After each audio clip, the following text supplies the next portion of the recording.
Hey guys, it's Pastor Josh with your Wednesday in the Word. And this morning's passage is going to be from Romans chapter 12. And we're going to read verses 9 through 13. And it says this: Love must be sincere. Hate what is evil. Cling to what is good. Be devoted to one another in love. Honor one another above yourselves.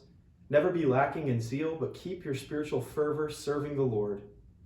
Be joyful in hope, patient in affliction, faithful in prayer, and share with the Lord's people who are in need. Practice hospitality.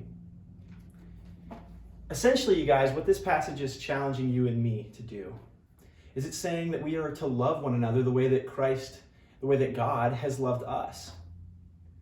Right? All these descriptors of what love should look like, it's a picture of the way that God has loved us. And in every season of life, we have to ask the question, what would it look like for me to love the people in my life with this kind of love?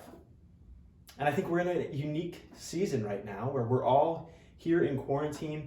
We can't be together in person. And so we have to think, and we have to wrestle through, what would it mean for us to love one another with this kind of love? And from this passage, I see two really cool applications, two really cool ways that we can do this. And so I want to share this with you this morning. The first one is this. Paul tells us to be devoted to each other, to be devoted to loving each other. In other words, we're called to prioritize each other and to love with the faithful love of God. This means making it a priority not just to think of ourselves, how we're feeling, how we wish our friends would reach out more or call more or text more, but we need to ask ourselves, am I prioritizing the people in my life? My friends, my family? What about the person I know that doesn't have a ton of close friends? Can I reach out to them? Can I love and care for them? Can I be a faithful friend to them? Can I be devoted to them in love? Part of what it means to be devoted to someone in love is it means that we have to start by making room for them in our lives. Which brings me to my second challenge and encouragement for us today. And that's this.